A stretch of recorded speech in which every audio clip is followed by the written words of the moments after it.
வணக்கம், இது வன்னி ப்ராப்பர்ட்டிஸ். நான் உங்கள் மயூரன். கிளிநொச்சி ஊற்றுப்புலத்தில் ஊற்றுப்புலம் பிரதான காபட் வீதி கரையோட 1 ஏக்கர் காணி வீடு இவ்வாறு அமைந்த இந்த காணி தொடர்பான விவரம் இந்த காணொலியில் நாங்கள் பார்வையிட இருக்கிறோம். இந்த காணொலிக்குள்ள போகிறதுக்கு முதல்ல மறக்காம என்னுடைய யூடியூப் தளத்தை நீங்கள் சப்ஸ்கிரைப் பண்ணி வச்சுக்கொள்ளுங்க. இந்த காணிக்குள்ள பயன் தரும் மரங்களும் நிறைய காணப்படுது. அது தவிர சிறிய தென்னைகளும் முழுமையாக வைக்கப்பட்டிருக்குது. இதில் நீங்கள் பார்வையிடும் பொழுதே காணக்கூடியதாக இருக்கும். பெரிய மாமரம் நிற்குது பாருங்கள். இதில் நல்ல நிறைய காய் காய்ச்சிருக்குது இப்பொழுது மாமரம். அது தவிர இந்த சைட்லேயே நீட்டுக்கு பாருங்கள் நிறைய தென்னை நிற்குது. காய்க்கிற தென்னையும் ஒரு 20 தென்னைக்கு கிட்ட காய்க்கிற தென்னையும் இதில் காணப்படுது. நல்ல காய் காய்க்கிற தென்னையாக காணப்படுது. அது தவிர பார்த்தீங்கன்னு சொன்னால் வீடு ஒன்று இருக்குது. வீடு திருத்து வேலைகள் நிறைய இருக்குது. நீங்கள் திருத்தி கொண்டு பயன்படுத்தி கொள்ளலாம். தற்சமயம் நீங்கள் அந்த வீட்டில் அவசரத்துக்கு இருக்கக்கூடிய மாதிரியான ஒரு நிலையில் வீடும் காணப்படுது.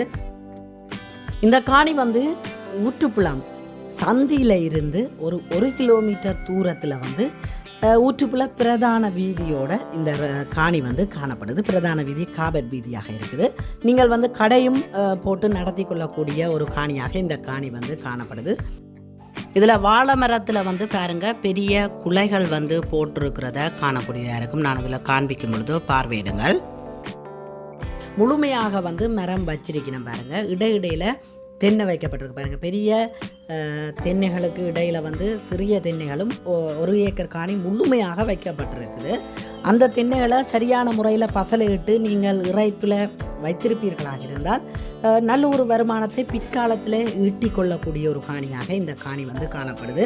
தற்சமயம் ஒரு 20 தென்னைகளுக்கு கிட்ட நல்ல காய் காய்க்கிற தென்னையும் இந்த காணிக்குள்ளே காணப்படுது. அப்படியே நாங்கள் இந்த காணியினுடைய பின்பகுதிக்கு போய் பார்வையிடுவோம். இந்த பின்பகுதியில் தான் நான் குறிப்பிட்டிருந்தது போல் ஒரு சிறிய அளவிலான தென்னை, ஓரளவு வளர்ந்த தென்னைகள் முழுமையாக நிற்கிது.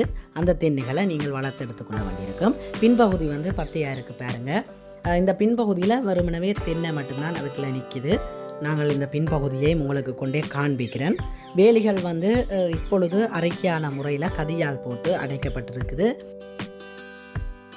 4 திசையும் பாதுகாப்பான அயலும் காணப்படுது. நீங்கள் நேரடியாக பார்வையிடும் பொழுது அனைத்தையும் காணக்கூடியதாக இருக்கும். நாங்கள் இப்பொழுது இந்த காணியினுடைய பின்பகுதியில் பார்த்து கொண்டிருக்கிறோம். குறிப்பிட்டிருந்தது போல் பாருங்கள், முழுமையாக தென்னை வைக்கப்பட்டிருக்குது. இதில் நீங்கள் பாருங்கள், எல்லா இடமுமே தென்னை வச்சு தான் இருக்கணும். நீங்கள் மேற்கொண்டு அதை பராமரித்து கொள்ளணும். அப்படியே நாங்கள் இந்த வழியால் பின்பகுதிக்கு போய் பின்பகுதியையும் பார்வையிடுவோம். நான் குறிப்பிட்டிருந்தது போல் பாருங்கள், எல்லா மரத்திலையும் நிறைய காய் காய்ச்ச தென்னை இருக்கிறத நீங்கள் காணக்கூடியதாக இருக்கும். பக்கத்தில் இருக்கிற வீடுகள்லையும் பாருங்கள் பெரிய பெரிய தென்னைகள் நிற்கிது. அருகாமையிலேயே அயல்கள், நெருக்கமாக அயல்கள் காணப்படுது. இது ஒரு பக்கத்தில் இருக்கிற வீடு பாருங்கள். இதுக்கு இஞ்சாலையும் பாருங்கள், பக்கத்தில் இன்னொரு வீடும் இருக்குது. அப்படி நெருக்கமாக அயலும் காணப்படுது. இதில் பாருங்கள் வாழை இப்படி பெரிய குழா போட்டிருக்கேன். இது இறைப்புல இன்னும் நீங்கள் இறைத்து பயன்படுத்துவீர்களாக இருந்தால் நல்ல பெரிய குழா போடுறதுக்கான சந்தர்ப்பம் கூட இருக்குது. இது கொஞ்சம் இறைப்பு இடையில் விட்டுருக்கணும். அதனால் நல்ல பெரிய வாழை குலைகளும் போடுது. இந்த இடங்களில் வாழைக்கும் உகந்த மண்ணாக இந்த மண் காணப்படுது. இந்த காணொலியை பார்வையிட்டு கொண்டிருக்கும் உறவுகள், நீங்களும் உங்களுடைய காணிகளை விளம்பரப்படுத்தி விற்பனை செய்ய வேண்டுமாக இருந்தால் என்னுடைய தொலைபேசி இலக்கத்துக்கு அழைப்பு ஏற்படுத்துங்கள். பெரிய தோட்ட காணிகளாக இருந்தால் டோன் பயன்படுத்தி அழகான முறையில் விளம்பரப்படுத்தி தரையும் நாங்கள் தயாராக இருக்கிறோம். அது மாத்திரமில்லாமல் மறக்காமல் யூடியூப் சேனலை சப்ஸ்கிரைப் பண்ணி வச்சுக்கொள்ளுங்க. காணொலியின் இறுதியில் சப்ஸ்கிரைப் பண்ணி வச்சிருக்கிறது என்று சொன்னால் நீங்கள் மறந்து விடுவீர்கள். கட்டாயம் சப்ஸ்கிரைப் பண்ணி வச்சுக்கொண்டு காணொலியை பார்வையிடுங்கள். இப்போ நாங்கள் இந்த காணியினுடைய எஞ்சிய பின்பகுதிகளையும் பார்வையிடுவோம். பாருங்கள், இதுலேயும் பெசன்புருட் வளர்த்திருக்கணும். அப்படியே கொடி கட்டி வளர்த்திருக்கணும் பாருங்கள். இதுவும் எல்லை இல்லை. இதுக்கு பின்னுக்கு தான் இந்த காணியினுடைய எல்லை இருக்குது. அந்த தொங்கலில் தான் எல்லை இருக்குது பாருங்கள். அந்த தொங்கல் மட்டுமே ஒரு நீட்டுக்கு பாருங்கள். நான் குறிப்பிட்டிருந்தது போல் தென்னை வைக்கப்பட்டிருக்கு. இதில் அதனால எல்லாமே முழுமையாக சிறு தென்னைகள் வைக்கப்பட்டிருக்குது. நல்ல ஒரு மட்டமான ஒரு காணியாகவும் இந்த காணி காணப்படுது. நீங்கள் உழுது மேற்கொண்டு சிறு பயிர், கத்தரி, வெண்டி போன்ற மரக்கறிகளையும் நீங்கள் வைத்து லாபம் எடுத்துக்கொள்ள முடியும். அல்லாவிட்டால் முழுமையாக இது தென்னை வைக்கப்பட்டிருக்கிறது. வேறு வாழையை நாட்டியும் நீங்கள் லாபம் எடுத்துக்கொள்ள முடியும். தோட்டத்துக்கு உகந்த ஒரு காணியாக இந்த காணி காணப்படுது.